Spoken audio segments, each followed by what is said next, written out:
पूज्याय राघवेंद्राय सत्यधर्मरताय च भजतां कल्पवृक्षाय नमतां कामधेनुवे. ವಿದ್ಯಾಧಿರಾಜ ಶ್ರೀ ರಾಜ ಎಸ್ ಗುರುರಾಜಾಚಾರ್ ಇವರ ಕಲಿಯುಗ ಕಲ್ಪತರು ಮೇರು ಕೃತಿಯ ಧ್ವನಿಸುರುಳಿಯ ಮತ್ತೊಂದು ಸಂಚಿಕೆ. ಹಿಂದಿನ ಸಂಚಿಕೆಯಲ್ಲಿ ಅನಾಥ ವೆಂಕಣ್ಣ ದಿವಾನನಾದ ಮತ್ತು ಆದವಾನಿಯಲ್ಲಿ ಶ್ರೀರಾಯರು ಎಂಬ ಶೀರ್ಷಿಕೆಗಳ ಕುರಿತು ಕೇಳಿದಿರಿ. ನಿಷಿದ್ಧ ವಸ್ತುಗಳು ಫಲಪುಷ್ಪಗಳಾದವು ಮತ್ತು ಮಂತ್ರಾಲಯ ಗ್ರಾಮ ಸಂಪಾದನೆ ಎಂಬ ಶೀರ್ಷಿಕೆಗಳ ವಿವರಗಳೊಂದಿಗೆ ಈ ಸಂಚಿಕೆ ನಿಮಗಾಗಿ. ಮೊದಲನೇ ಭಾಗ, ನಿಷಿದ್ಧ ವಸ್ತುಗಳು ಫಲಪುಷ್ಪಗಳಾದವು. ಸಿದ್ದಿ ಮಸೂದ್ ಖಾನನು ರಾಯರ ಅನುಗ್ರಹಕ್ಕೆ ಪಾತ್ರನಾಗುವಂತೆ ಮಾಡಬೇಕೆಂದು ವೆಂಕಣ್ಣ ಪಂತನ ಅಭಿಲಾಷೆಯಾಗಿತ್ತು. ಅಂತೆಯೇ ರಾಯರು ಆದವಾನಿಗೆ ಚಿತ್ತೈಸಿದ 4-5 ದಿನಗಳಾದ ಮೇಲೆ ಒಂದು ದಿನ ನವಾಬನನ್ನು ಭೇಟಿ ಮಾಡಿದನು. ಮಸೂದ್ ಖಾನನು ಅವನನ್ನು, ಆಯಿಯೇ ದಿವಾನ್ಜಿ, ಗುರು ಮಹಾರಾಜರಿಗೆ ಎಲ್ಲ ಅನುಕೂಲಗಳನ್ನು ಮಾಡಿಕೊಟ್ಟಿರುವಿರಾ ಎಂದು ಪ್ರಶ್ನಿಸಿದನು. ವೆಂಕಣ್ಣ ಪಂತನು ದರ್ಬಾರಿನ ನಿಯಮದಂತೆ ಟೊಂಕ ಬಗ್ಗಿಸಿ ವಂದಿಸಿ, ಜಿ ಹುಜೂರ್, ಖಾವಂದರ ಹುಕುಂ ಪ್ರಕಾರವಾಗಿ ಎಲ್ಲ ವ್ಯವಸ್ಥೆ ಮಾಡಿದ್ದೇನೆ. ಗುರು ಮಹಾರಾಜರು ತುಂಬ ಸಂತೋಷಪಟ್ಟಿದ್ದಾರೆ. ಖಾವಂದರು ನಮ್ಮ ಗುರುಗಳ ದರ್ಶನ ಮಾಡಿ ಅವರ ಆಶೀರ್ವಾದ ಪಡೆಯಬೇಕೆಂದು ನನ್ನ ಆಶೆ ಎಂದು ವಿಜ್ಞಾಪಿಸಿದನು. ಸಿದ್ದಿ ಮಸೂದ್ ಖಾನನಿಗೆ ಈ ಹಿಂದೆಯೇ ವಿಜಾಪುರದ ಮಹಾಸೇನಾನಿ ರಣದುಲ್ಲಾ ಖಾನ್ನಿಂದ ಶ್ರೀ ರಾಯರ ಮಹಿಮೆ, ವಿಜಾಪುರದ ಸುಲ್ತಾನರಾದ ಆಲಿ ಆದಿಲ್ ಶಾಹರು ಗುರುಗಳಿಗೆ ಅಸಾಧಾರಣ ರೀತಿಯಿಂದ ಗೌರವ ಮಾಡಿ ಜಗದ್ಗುರು ಎಂಬ ಪ್ರಶಸ್ತಿ, ಶ್ವೇತಛತ್ರ, ಹಸಿರು ನಿಶಾನಿ, ಚೌರಿ ಮುಂತಾದ ಶ್ರೇಷ್ಠ ಬಿರುದಾವಳಿಗಳನ್ನು ಸಮರ್ಪಿಸಿ ಸನ್ಮಾನಿಸಿದ ವಿಚಾರ, ಗುರುಗಳು ವಿಜಾಪುರ ರಾಜ್ಯದ ಜನರನ್ನು ಕ್ಷಾಮದ ದುರಂತದಿಂದ ಕಾಪಾಡಿದ ವಿಷಯಗಳೆಲ್ಲವೂ ತಿಳಿದಿತ್ತು. ಅದರಿಂದ ಪ್ರಭಾವಿತನಾಗಿದ್ದ. ತನಗೆ ಪ್ರಭುವಾದ ಆದಿಲ್ ಶಾಹನೇ ಭಕ್ತಿ ಶ್ರದ್ಧೆಗಳಿಂದ ಗೌರವಿಸಿದ ಗುರುಗಳನ್ನು ತಾನೂ ಗೌರವಿಸಬೇಕು, ಅವರ ದರ್ಶನ ಮಾಡಿ ಅನುಗ್ರಹ ಸಂಪಾದಿಸಬೇಕೆಂಬ ಮನೀಷೆಯು ನವಾಬನಿಗೂ ಇದ್ದಿತು. ಮೇಲಾಗಿ ಗುರುಗಳು ನನ್ನ ಪ್ರೀತಿಯ ದಿವಾನ್ ವೆಂಕಣ್ಣ ಪಂತನ ಕುಲ ಗುರುಗಳಾಗಿದ್ದರಿಂದ ಅವರ ಕಾರುಣ್ಯ ತನಗೂ ದೊರಕಬೇಕೆಂದು ಆಶಿಸಿದ್ದನು. ಇದರ ಜೊತೆಗೆ ಅವರ ಮಹಿಮೆಯನ್ನು ತಾನೂ ಪರೀಕ್ಷಿಸಬೇಕೆಂಬ ಹಂಬಲವೂ ಅವನಲ್ಲುಂಟಾಯಿತು. ಅಂತೆಯೇ ನವಾಬನು, ದಿವಾನ್ಜಿ, ನನ್ನ ಮನಸ್ಸಿನಲ್ಲಿ ಇರುವುದನ್ನೇ ನೀವು ಹೇಳಿರುವಿರಿ. ಬಹುತ್ ಖೂಬ್ ದಿವಾನ್ಜಿ, ಅಚ್ಛಾ, ನಾವು ನಾಳೆ ಸಂಜೆ ಗುರುದರ್ಶನಕ್ಕೆ ಬರುತ್ತೇವೆ, ಆಗಬಹುದೇ ಎಂದನು. ವೆಂಕಣ್ಣ ಪಂತನಿಗೆ ಸಂತೋಷವಾಯಿತು.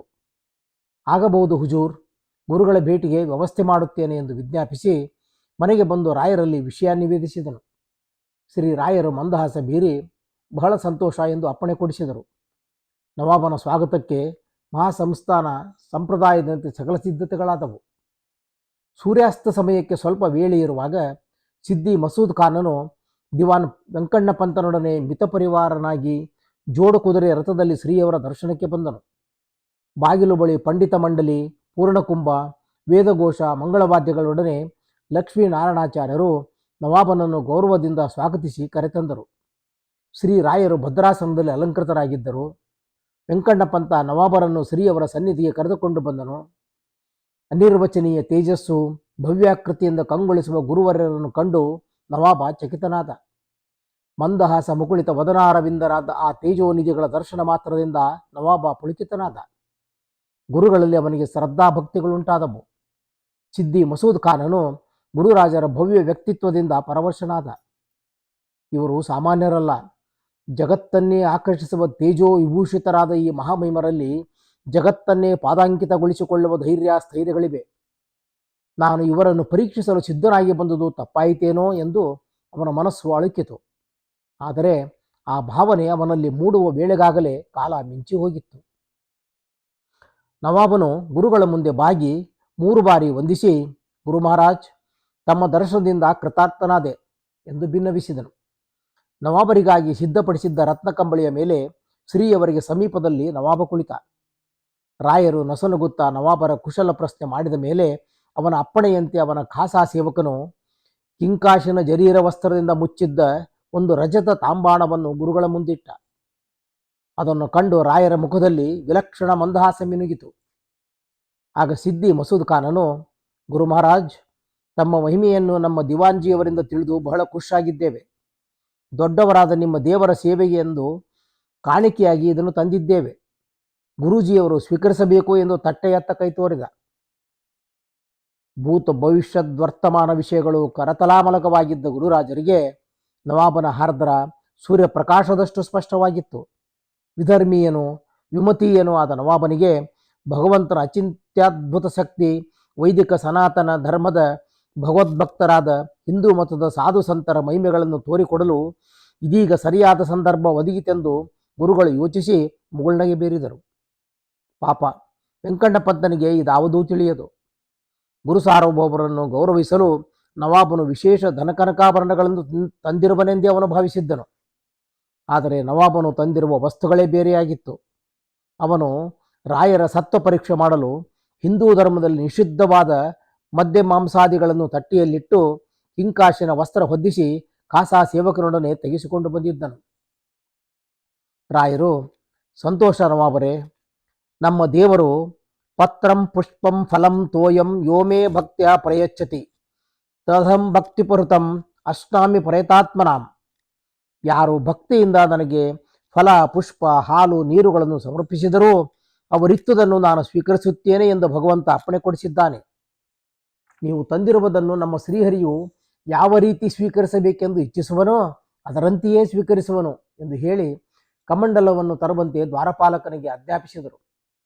ದ್ವಾರಪಾಲಕನು ಕಮಂಡಲವನ್ನು ತಂದು ಗುರುಗಳ ಪಕ್ಕದಲ್ಲಿದ್ದ ಪೀಠದ ಮೇಲಿಟ್ಟು ಹಿಂದೆ ಸರಿದನು. ಶ್ರೀಪಾದಂಗಳವರು ಧ್ಯಾನಿಸಿ ಕಮಂಡಲೋದಕವನ್ನು ನವಾಬನು ತಂದಿದ್ದ ತಾಂಬಾಣದ ಮೇಲೆ ಪ್ರೋಕ್ಷಿಸಿ ವಸ್ತ್ರವನ್ನು ತೆಗೆಯುವಂತೆ ದ್ವಾರಪಾಲಕನಿಗೆ ಸೂಚಿಸಿದರು. ದ್ವಾರಪಾಲಕನು ತಟ್ಟೆಯ ಮೇಲಿದ್ದ ವಸ್ತ್ರವನ್ನು ತೆಗೆದನು. ಸಿದ್ದಿ ಮಸೂದ್ ಖಾನನು ಅಳಕುತ್ತಲೇ ಒಮ್ಮೆ ತಟ್ಟೆಯತ್ತ ದೃಷ್ಟಿ ಹರಿಸಿದ. ಅಲ್ಲಿ ಅವನು ಕಂಡ ದೃಶ್ಯ ಅವನನ್ನು ದಂಗುಗೊಳಿಸಿತು. ಪರಮಾಶ್ಚರ್ಯ! ಗುರುಗಳನ್ನು ಪರೀಕ್ಷಿಸಲು ತಾನು ತಂದ ಮದ್ಯ ಮಾಂಸಾದಿ ನಿಷಿದ್ಧ ಪದಾರ್ಥಗಳು ಹಾಲು, ಹಣ್ಣು, ಹೂವುಗಳಾಗಿ ಮಾರ್ಪಟ್ಟಿವೆ. ಅದ್ಭುತ! ಇದೆಂಥ ಮಾಯೆ ಎಂದವನು ಹೌಹಾರಿದ. ಭಯದಿಂದ ಅವನು ತತ್ತರಿಸಿದ. ಗುರುಗಳು ಮಹಾತ್ಮರೆಂದು ತಿಳಿದಿದ್ದರೂ ತಾನೂ ಅವರನ್ನು ಪರೀಕ್ಷಿಸಲು ಹೋಗಿ ದೊಡ್ಡವರಿಗೆ ಅಪಚಾರವೆಸಗಿದೆನಲ್ಲ ಎಂದು ನವಾಬ ದುಃಖಿತಗೊಂಡ. ಶ್ರೀಗಳವರು, ನವಾಬರೇ, ನಿಮಗೀಗ ತೃಪ್ತಿಯಾಯಿತೆ? ನಾವು ಹೇಳಿರಲಿಲ್ಲವೇ, ನಮ್ಮ ದೇವರು ನೀವು ಅರ್ಪಿಸಿದ್ದನ್ನು ತನಗೆ ಇಷ್ಟವಾದ ರೀತಿಯಲ್ಲಿ ಸ್ವೀಕರಿಸುವನೆಂದು ಎಂದರು. ಗುರುಗಳ ಮಾತು ನವಾಬನಿಗೆ ಚಾಟಿಯ ಏಟಿನಂತೆ ಅಪ್ಪಳಿಸಿತು. ದುಃಖ ಪಶ್ಚಾತ್ತಾಪಗಳಿಂದ ಬೆಂದು ಹೋದ ನವಾಬನು ಮನದಲ್ಲಿಯೇ, ಹಾಯ್ ಹಾಯ್ ಪರವರ್ದಿಗಾರ್, ನಾನೆಂಥ ಅವಿವೇಕದ ಕಾರ್ಯ ಮಾಡಿದೆ. ಮಹಾತ್ಮರನ್ನು ಪರೀಕ್ಷಿಸುವ ಆತುರದಲ್ಲಿ ದುಡುಕಿ ಮೂರ್ಖನಾದೆನಲ್ಲ. ನನಗೇನು ವಿಪತ್ತು ಕಾದಿದೆಯೋ ಕಾಣೆ. ಅನಾಥನನ್ನು ದಿವಾನನನ್ನಾಗಿ ಮಾಡಿದ ಮಹನೀಯರಿಗೆ ನವಾಬನನ್ನು ಜವಾನನ್ನಾಗಿ ಮಾಡುವುದೊಂದು ಮಹತ್ಕಾರ್ಯವೇ?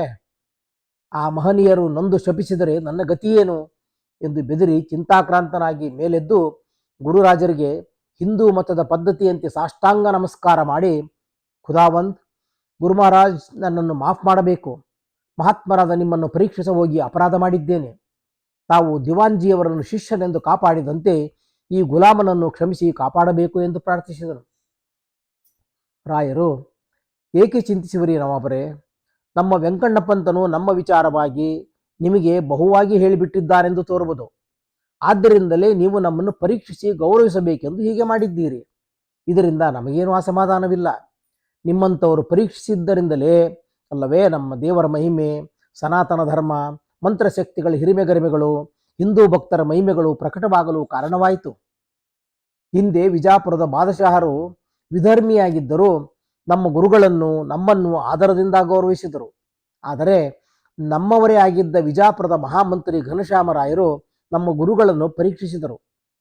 ದೇವರ ದಯದಿಂದ ಆ ಪರೀಕ್ಷೆಯಲ್ಲಿ ಜಯಗಳಿಸಿದ ನಮ್ಮ ಗುರುಗಳು ಘನಶ್ಯಾಮರಾಯರನ್ನು ಕ್ಷಮಿಸಿ ಶಿಷ್ಯರನ್ನಾಗಿ ಮಾಡಿಕೊಂಡು ಕೃಪೆ ತೋರಿದರು.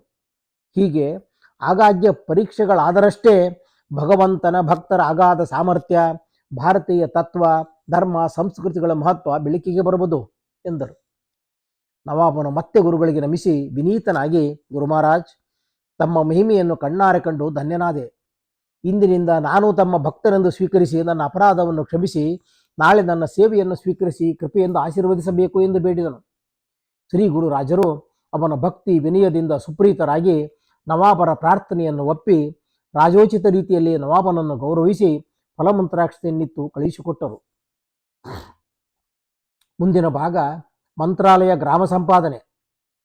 ವೆಂಕಣ್ಣ ಪಂತರೊಡನೆ ಅರಮನೆಗೆ ತೆರಳಿದ ನವಾಬನು ತಾನು ಗುರುಗಳನ್ನು ಪರೀಕ್ಷಿಸಲು ಮಾಡಿದ ಪ್ರಯತ್ನವನ್ನು ವಿವರವಾಗಿ ವೆಂಕಣ್ಣ ಪಂತನಿಗೆ ತಿಳಿಸಿ, ದಿವಾನ್ಜಿ, ಗುರುಗಳು ದೊಡ್ಡ ಜ್ಞಾನಿಗಳು, ಮಹಾತ್ಮರು.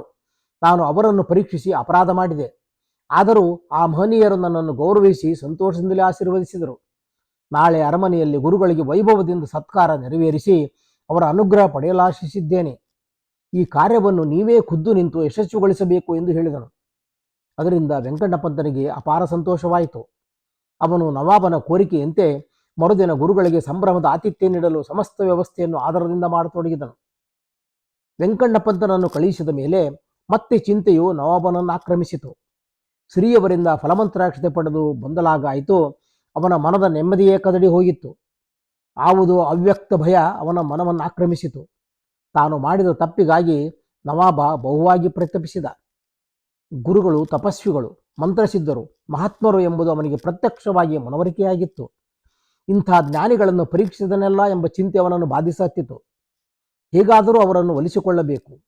ಅವರು ಸುಪ್ರಸನ್ನರಾಗುವಂತೆ ಸಂತೋಷಪಡಿಸಿ ಅವರ ಪೂರ್ಣ ಅನುಗ್ರಹಕ್ಕೆ ಪಾತ್ರನಾಗಬೇಕೆಂದು ಕಾತರಿಸಿದನು. ಏನನ್ನೋ ಯೋಚಿಸಿ ನವಾಬನು ಪುನಃ ದಿವಾನ್ ವೆಂಕಣ್ಣ ಪಂತನನ್ನು ಕರೆಯಿಸಿಕೊಂಡು, ದಿವಾನ್ಜಿ, ನಾನು ಗುರು ಮಹಾರಾಜರಿಗೆ ಒಂದು ಗ್ರಾಮವನ್ನು ಗುರುಕಾಣಿಕೆಯಾಗಿ ಕೊಡಬೇಕೆಂದಿದ್ದೇನೆ. ಮಹಾತ್ಮರಾದ ಅವರು ನನಗೂ ಗುರುಗಳೇ. ಆದ್ದರಿಂದ ನೀವು ಹೇಗಾದರೂ ಗುರುಗಳ ಮನಸ್ಸು ಒಲಿಸಿಕೊಂಡು ಗ್ರಾಮದಾನವನ್ನು ತೆಗೆದುಕೊಳ್ಳುವಂತೆ ಒಪ್ಪಿಸಿ ನನ್ನಲ್ಲಿ ಕೃಪೆ ಬೀರುವಂತೆ ಮಾಡಬೇಕು. ಹಾಗಾದರೆ ಮಾತ್ರ ನಾನು ಮಾಡಿದ ಪಾಪಕ್ಕೆ ಪ್ರಾಯಶ್ಚಿತವಾದಂತಾಗಿ ನನಗೆ ನೆಮ್ಮದಿ ಸಂತೋಷಗಳು ಉಂಟಾಗುವುದೆಂದು ಕಳಕಳಿಯಿಂದ ಹೇಳಿದನು. ನವಾಬರ ಕೋರಿಕೆಯಿಂದ ಸಂತೋಷ ಸಮಾಧಾನ ತಾಳಿದ ವೆಂಕಣ್ಣ ಪಂತನು ಗುರು ಸನ್ನಿಧಿಗೆ ಬಂದು ನವಾಬನ ಇಚ್ಛೆಯನ್ನು ನಿವೇದಿಸಿದನು. ರಾಯರು ನಸುನಕ್ಕು, ವೆಂಕಣ್ಣ, ನಿಮ್ಮ ನವಾಬನು ನಿಜವಾಗಿ ದೈವಭಕ್ತನಾಗಿದ್ದಾನೆ. ಜ್ಞಾನಿಗಳು ಸಾಧು ಸಂತರಲ್ಲಿ ಅವನಿಗೆ ಅಪಾರ ಗೌರವವಿದೆ. ಇಲ್ಲದಿದ್ದರೆ ಅವನಿಗಿಂತ ಸದ್ಬುದ್ಧಿ ಉಂಟಾಗುತ್ತಿರಲಿಲ್ಲ. ಶ್ರೀ ಮೂಲರಾಮ ಅವನ ಸೇವೆಯನ್ನು ಸ್ವೀಕರಿಸಲು ನಮಗೆ ಪ್ರೇರಿಸುತ್ತಲೂ ಇರಲಿಲ್ಲ. ಅವನಲ್ಲಿ ನಮಗೂ ವಾತ್ಸಲ್ಯ ಉಂಟಾಗಿದೆ. ಅವನು ಕೊಡುವ ಗ್ರಾಮದಾನವನ್ನು ಆನಂದದಿಂದ ತೆಗೆದುಕೊಳ್ಳುತ್ತೇವೆ. ಇದು ಶ್ರೀ ಹರಿವಾಯುಗಳ ಸಂಕಲ್ಪ. ಒಂದು ವಿಧದಿಂದ ನಾವಿಲ್ಲಿಗೆ ಬಂದ ಕಾರಣವೂ ಅದೇ ಆಗಿದೆ ಎಂದು ತಿಳಿ ಎಂದರು. ವೆಂಕಣ್ಣ ಪಂತನು ತಾನು ಆರಿಸಿದ 4 ಗ್ರಾಮಗಳ ಹೆಸರುಗಳನ್ನು ಹೇಳಿ ಅವೆಲ್ಲವೂ ಸಂಪದ್ಭರಿತವಾದ ಉತ್ತಮ ಗ್ರಾಮಗಳೆಂದು, ಅವುಗಳಲ್ಲಿ ಬೇಕಾದ ಗ್ರಾಮವನ್ನು ಆರಿಸಿಕೊಳ್ಳಬಹುದೆಂದು ವಿಜ್ಞಾಪಿಸಿದನು. ಆಗ ರಾಯರು, ವೆಂಕಣ್ಣ, ನೀನು ಹೇಳಿದ ಯಾವ ಗ್ರಾಮದಿಂದಲೂ ನಮಗೆ ಪ್ರಯೋಜನವಿಲ್ಲ. ನಮಗೊಂದು ಗ್ರಾಮ ಇಷ್ಟವಾಗಿದೆ. ಅದನ್ನು ನವಾಬನಿಂದ ಕೊಡಿಸು. ಶ್ರೀ ಮೂಲರಾಮನು ಪ್ರೀತನಾಗುವನು. ಆಗ ವೆಂಕಣ್ಣ, ಗುರುವರ್ಯ, ತಮಗಾವ ಗ್ರಾಮ ಬೇಕು, ಅಪ್ಪಣೆಯಾಗಲಿ. ರಾಯರು, ಇಲ್ಲಿಗೆ ಸ್ವಲ್ಪ ದೂರದಲ್ಲಿ ತುಂಗಭದ್ರಾ ನದಿಯ ತೀರದಲ್ಲಿರುವ ಮಂತ್ರಾಲಯ ಎಂಬ ಗ್ರಾಮ ನಮಗಿಷ್ಟವಾಗಿದೆ. ಆಗ ವೆಂಕಣ್ಣ, ಗುರುದೇವ, ಮಂತ್ರಾಲಯ ಒಂದು ಬೇಚವಾ ಗ್ರಾಮ. ಅದರಿಂದ ಮಹಾಸಂಸ್ಥಾನಕ್ಕೆ ಪ್ರಯೋಜನವಾಗುವುದಿಲ್ಲ. ನವಾಬನು ಈಗ ತಮಗೆ ಏನಾಗಬೇಕಾದರೂ ಸಮರ್ಪಿಸಲು ಸಿದ್ಧನಾಗಿದ್ದಾನೆ. ತಾವು ಯಾವುದಾದರೊಂದು ದೊಡ್ಡ ಜಹಗೀರಿಯನ್ನು ಕೇಳೋಣವಾಗಲಿ. ಆಗ ರಾಯರು ನಕ್ಕು, ವೆಂಕಣ್ಣ, ದೊಡ್ಡ ಜಹಗೀರಿಯಿಂದ ನಮಗೇನು ಪ್ರಯೋಜನವಿಲ್ಲ. ನಮಗೆ ಮಂತ್ರಾಲಯವೇ ಬೇಕು. ಅದನ್ನು ಸಂಪಾದಿಸಲೆಂದೇ ನಾವಿಲ್ಲಿಗೆ ಬಂದಿದ್ದೇವೆ. ಹಿಂದೆ ಕಂದನಾತಿಯಲ್ಲಿ ನಿನಗೆ ನಾವು ಹೇಳಿದ್ದು ಮರೆತೆಯಾ? ಶ್ರೀ ಮೂಲರಾಮ ನಿನ್ನಿಂದ ಮುಂದೆ ದೊಡ್ಡ ಸೇವೆಯನ್ನು ಸ್ವೀಕರಿಸಲಿದ್ದಾನೆ ಎಂದು ನಾವು ಹೇಳಿರಲಿಲ್ಲವೇ? ಈ ಮಂತ್ರಾಲಯವನ್ನೇ ಮೂಲರಾಮನು ನಿನ್ನ ದ್ವಾರ ಪಡೆಯಲಿರುವ ಸೇವೆ ಎಂದು ತಿಳಿ. ಆ ಗ್ರಾಮವನ್ನೇ ನಾವೇಕೆ ಬಯಸುತ್ತಿದ್ದೇವೆ ಎಂಬುದನ್ನು ನಿನಗೆ ಮುಂದೆ ತಿಳಿಸುತ್ತೇವೆ. ಮಂತ್ರಾಲಯ ಗ್ರಾಮವನ್ನು ನಮಗೆ ನವಾಬನಿಂದ ಕೊಡಿಸಿ ಸಾಕು. ರಾಯರ ಮಾತನ್ನು ಆಲಿಸಿ ವಿಸ್ಮಿತನಾದ ವೆಂಕಣ್ಣನು ಗುರುಗಳಿಗೆ ಪ್ರತಿ ಹೇಳಲು ಧೈರ್ಯವಿಲ್ಲದೆ ಗುರುಚಿತ್ತ ಎಂದು ವಿಜ್ಞಾಪಿಸಿ ನವಾಬರ ಅರಮನೆಗೆ ತೆರಳಿ ಗುರುಗಳ ಅಭಿಪ್ರಾಯವನ್ನು ತಿಳಿಸಿದನು. ನವಾಬನು ಮಂತ್ರಾಲಯ ಗ್ರಾಮವನ್ನು ಈಗಾಗಲೇ ತನ್ನ ಗುರುಗಳಾಗಿದ್ದ ಖಾಜಿ ಸಾಹೇಬರಿಗೆ ಕೊಟ್ಟು ಬಿಟ್ಟಿದ್ದನು. ಈಗ ಶ್ರೀ ಗುರುರಾಜರು ಆ ಗ್ರಾಮವನ್ನೇ ಬಯಸುತ್ತಿದ್ದಾರೆ. ಈಗೇನು ಮಾಡುವುದೆಂದು ತೋರದೆ ಉಭಯ ಸಂಕಟದಲ್ಲಿ ಸಿಲುಕಿದ ನವಾಬನು ವೆಂಕಣ್ಣ ಪಂತನ ಸಲಹೆಯನ್ನು ಕೇಳಿದನು. ವೆಂಕಣ್ಣ ಪಂತನು, ಹುಜೂರ್, ಖಾಜಿ ಸಾಹೇಬರಿಗೆ ಮಂತ್ರಾಲಯ ಗ್ರಾಮಕ್ಕೆ ಬದಲಾಗಿ ಬೇರೆ 2 ಗ್ರಾಮಗಳನ್ನು ಕೊಟ್ಟು ಮಂತ್ರಾಲಯವನ್ನು ಗುರುದೇವರಿಗೆ ಸಮರ್ಪಿಸಬಹುದು ಎಂದು ತಿಳಿಸಲು ಸಂತಸದಿಂದ ನವಾಬನು ಖಾಜಿ ಸಾಹೇಬರನ್ನು ಕರೆಸಿಕೊಂಡು ಎಲ್ಲ ವಿಚಾರಗಳನ್ನು ಅವರಿಗೆ ನಿವೇದಿಸಿದನು. ಖಾಜಿ ಸಾಹೇಬರು 1 ಗ್ರಾಮಕ್ಕೆ ಬದಲಾಗಿ 2 ಗ್ರಾಮಗಳು ದೊರಕುವುದೆಂದು ಆನಂದದಿಂದ ಅವರು ಮಂತ್ರಾಲಯವನ್ನು ಗುರುರಾಜರಿಗೆ ಒಪ್ಪಿಸಿಕೊಡಲು ಸಮ್ಮತಿಸಿದರು. ಸಮಾಧಾನದ ನಿಟ್ಟುಸಿರು ಬಿಟ್ಟ ನವಾಬರು ಖಾಜಿ ಸಾಹೇಬರಿಗೆ ಒಗರೂರು, ನಿಮ್ಮಾಪುರ ಎಂಬ 2 ಗ್ರಾಮಗಳನ್ನು ದಾನವಾಗಿ ಕೊಟ್ಟು ಅದಕ್ಕೆ ತಕ್ಕಂತೆ ಸನದ್ದು ಕಾಗದ ಪತ್ರಗಳನ್ನು ಬರೆಯಿಸಿ ಸೀಲುನುಷಿ ಮಾಡಿಕೊಟ್ಟು ತನ್ನ ಗುರುಗಳಾದ ಕಾಜಿ ಸಾಹೇಬರನ್ನು ಗೌರವಿಸಿ ಕಳುಹಿಸಿದನು. ಮರುದಿನ ಗುರುರಾಜರಿಗೆ ಅರಮನೆಯಲ್ಲಿ ವಿಜೃಂಭಣೆಯಿಂದ ಸತ್ಕಾರ ಮಾಡಿದ ನವಾಬನು ಗುರುಗಳಿಗೆ ವೆಂಕಣ್ಣ ಪಂತನಿಂದ ಪಾದಪೂಜೆ ಮಾಡಿಸಿ ಅನಂತರ ಗುರುರಾಜರಿಗೆ ಮಂತ್ರಾಲಯ ಗ್ರಾಮವನ್ನು ದಾನ ಮಾಡಿ ಧನಕನಕಾಭರಣ ವಸ್ತ್ರಗಳನ್ನು ಕಾಣಿಕೆಯಾಗಿ ಸಮರ್ಪಿಸಿ ನಮಸ್ಕರಿಸಿದನು ಮತ್ತು ಶ್ರೀಮಠದ ಹೆಸರಿಗೆ ಮಂತ್ರಾಲಯ ಗ್ರಾಮವು ಶಾಶ್ವತವಾಗಿ ನಡೆದು ಬರುವಂತೆ ಸನದ್ದು ಕಾಗದ ಪತ್ರಗಳನ್ನು ಬರೆಯಿಸಿ ರಾಜಮುದ್ರೆ ಹಾಕಿ ಶ್ರೀ ಗುರುರಾಜರಿಗೆ ಮಂತ್ರಾಲಯ ಗ್ರಾಮವನ್ನು ಖುದ್ದಾಗಿ ಹೋಗಿ ಸ್ವಾಧೀನಕ್ಕೆ ಒಪ್ಪಿಸಿಕೊಡಬೇಕೆಂದು ತನ್ನ ಪ್ರತಿನಿಧಿ ದಿವಾನ್ ವೆಂಕಣ್ಣ ಪಂತನಿಗೆ ಹುಕುಂ ಮಾಡಿ ಕಳಿಸಿದನು. ನವಾಬನ ಭಕ್ತ್ಯಾಧಾರ ಸೇವಾ ಮನೋಭಾವಗಳಿಂದ ಅತ್ಯಂತ ಪ್ರಸನ್ನರಾದ ಶ್ರೀ ರಾಯರು ನವಾಬನಿಗೂ ಅವನ ಪರಿವಾರಕ್ಕೂ ಫಲಮಂತ್ರಾಕ್ಷತೆಯನ್ನು ಕರುಣಿಸಿ, ನವಾಬರೇ, ನಿಮ್ಮ ಸೇವೆಯಿಂದ ನಮ್ಮ ಮೂಲರಾಮದೇವರು ಪ್ರೀತರಾಗಿರುತ್ತಾರೆ. ನಿಮಗೆ ಉತ್ತರೋತ್ತರ ಶ್ರೇಯಸ್ಸು ಸನ್ಮಂಗಳಾಗುವವು ಎಂದು ಹೇಳಿ ಆಶೀರ್ವದಿಸಿ ಶ್ರೀಮಠಕ್ಕೆ ದಯಮಾಡಿಸಿದರು. ಇಲ್ಲಿಗೆ ಈ ಸಂಚಿಕೆ ಮುಕ್ತಾಯ. ಮಂತ್ರಾಲಯದ ಇತಿಹಾಸ, ಕೃಷ್ಣ ದ್ವೈಪಾಯನರು ಹರಿಪಾದ ಸೇರಿದರು ಮತ್ತು ಶ್ರೀರಾಯರ ಕೊನೆಯ ಸಂಚಾರ ಎಂಬ 3 ಶೀರ್ಷಿಕೆಗಳೊಂದಿಗೆ ಮುಂದಿನ ಸಂಚಿಕೆ ಆರಂಭ. ಶ್ರೀಕೃಷ್ಣಾರ್ಪಣಮಸ್ತು.